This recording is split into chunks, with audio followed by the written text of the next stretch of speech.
Hey there, this needs Beardfoot, and today we're crafting the flesh hands.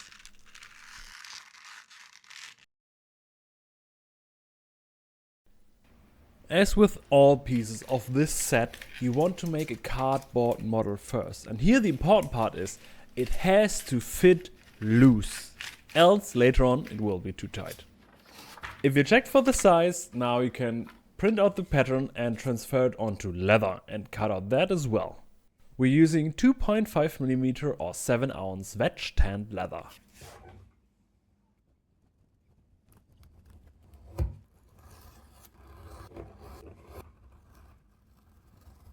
And after cutting, we can bevel the edges. This breaks them and prepares them later on for burnishing. Next, we moisten our leather to prepare it for embossing. We also need to punch some round and sewing holes, so we do this now. Now we can transfer through the pattern all the lines that we want to bevel on the leather. And then add some texture.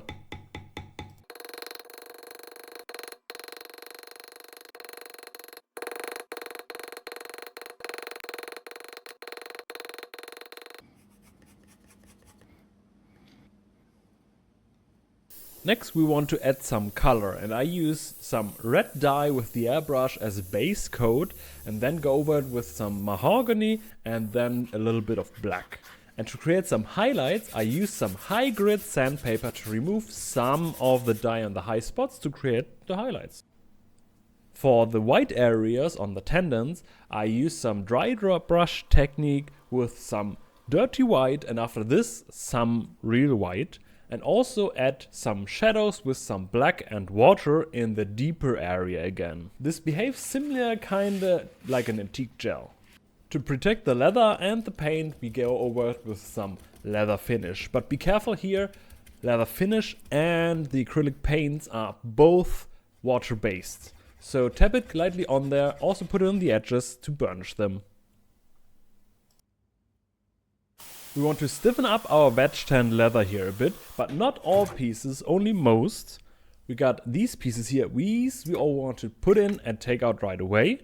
And these here we don't put in at all. For some easy shaping, I like to use my breakfast bowl, which is mostly round and gives every piece a very good first shape. Like everything is in the right direction. And then we want to also bend here these tips a bit more inwards to fit the hand better. These finger pieces we simply want to bend round. This finger segment is a bit more tricky. We got here these inner parts and these we want to bend heavily and even hammer down. And in between those, we want to give it a rounder shape. So they fit well here on our fingers. Chances are also for you, some of these gaps will open up. So just repaint them with some acrylic paint. Now these are all the pieces for our left hand that we have. We got this forearm piece that goes all the way around, and then we got the first wrist piece and also 2 additional wrist pieces here. Then we got the back of the hand, the knuckles, then here these finger parts. Also we got the lower part of the wrist and we got some thumb piece here, another thumb piece, and for the other fingers it's very much the same. Also got this little hinge here for the thumb. To connect all the pieces together we use some backpack straps which is flexible, as well as some suede or other strong chrome tanned leather. Starting with the backpack strap, we want to sew and rivet it to the individual pieces.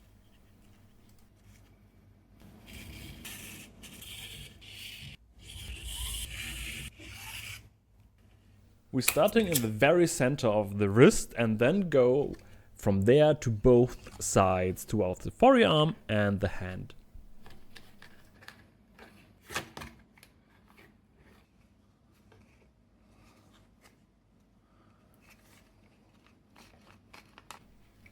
For this next and the following pieces, we simply use rivets just the same way.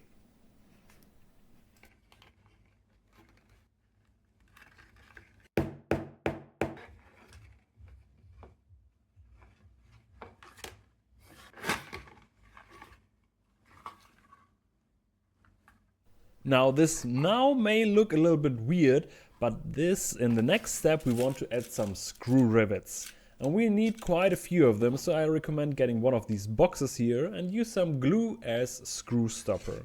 And then we connect these pieces, screw them together, and the important part is we got these sliding rivets holes. And there, for this, it's important that the screw rivets are not too tight.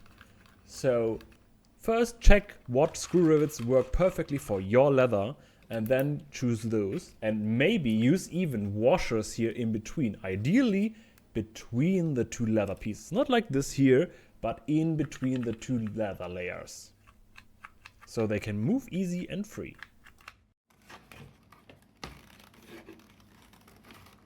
In 2 occasions we need to attach 3 layers together. This is one of them, so we need a bigger rivet here. For this complete edge, it's only the same, it's only 2 layers of leather riveted together with the screw rivets. Here again I want to emphasize using washers to get the right spacing for the screw rivets and put them in between the leather pieces to make it slightly easier. In this hole we again want to use a big rivet, and even bigger than before, because we have to layer 3 layers of leather and an air pocket here. So we need a quite huge rivet. And apart from these 2 big rivets, it's all the same size, just screw them together. Now we use some chrome tanned leather here on the inside of the palm. For the moment we only want to rivet it to one side, to 2 holes here. This would be the other side, but for the moment we stay away from it. Going for the fingers next, and here we need straps of chrome tanned and this fabric rubber band.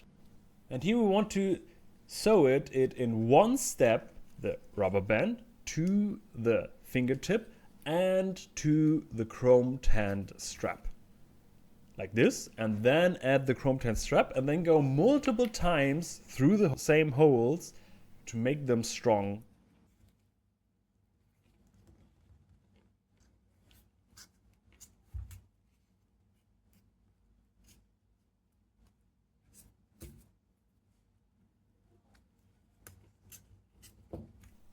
And then when we tie a knot, hide it underneath the chrome tanned leather.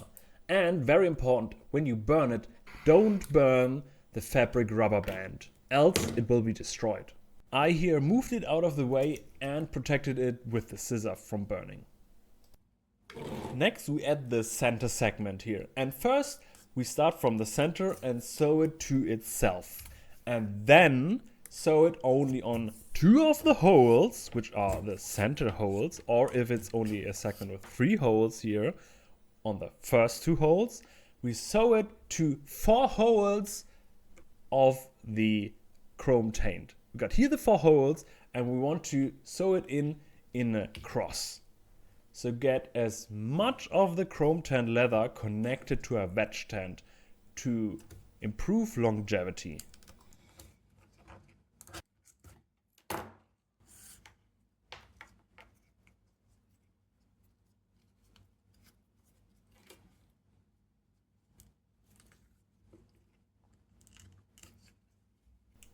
So now we go here back in there, but through different holes on the chrome tanned.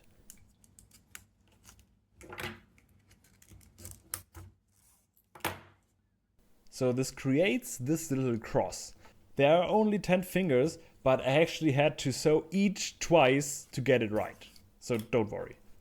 So you see here we go through the center 2 holes twice. And then we make a knot behind the chrome tanned, so between the chrome tanned and the wedge tanned, make a knot and burn it there for longevity. And this is pretty much true for all the other fingers as well. For the thumb, it's simpler. But here notice the second segment has only 3 holes, so the 2 first holes will be sewn to the chrome tanned. Now we attach this big segment to all of those 4 fingers. And we straight up sew it on. You just want to make sure that you got the correct finger for the correct position of the correct hand. And so far, everything is only sewing. So if you made a mistake, you can easily reverse it. For the thumb, it's pretty similar. Here we can use small rivets or just sew it on to the base piece here and then add our little hinge and use screw rivets to connect it to the hinge and then the hinge to the hand.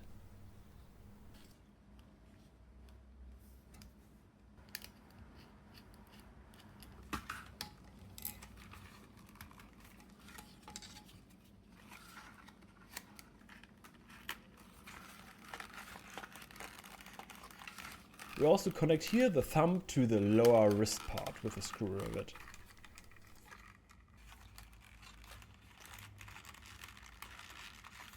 Now we use some regular rivets for the other fingers. And before you really set them, make sure that the length of the straps actually fits you. Because until now you can reverse the pieces, take them out, add longer straps or shorter ones without much of a problem. If you set these rivets, you will have much bigger trouble. So make sure it does fit your hand. You remember this chrome tan part that left out one of the rivets? Now we can set it to the other side of the hand. And last step, we need to add a closure here.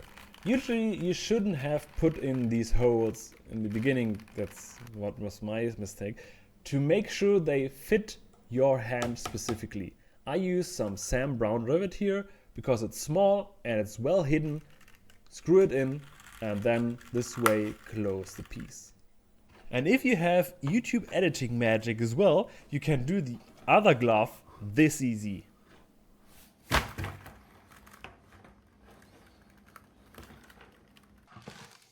And that's it for the flash hands. They are quite the engineering project to make sure that you're protected as much as possible but still can move quite a lot. And you are of course restricted in your movements, but it's armor. You're supposed to somehow be restricted because there's just no other way. Still, you have pretty much all the movability required for some kind of combat. So far, these are definitely my best gloves that I made. I hope you enjoyed this video. I struggled a lot, so at least let there be something coming out of this. So your enjoyment would be great, but if not, it's okay.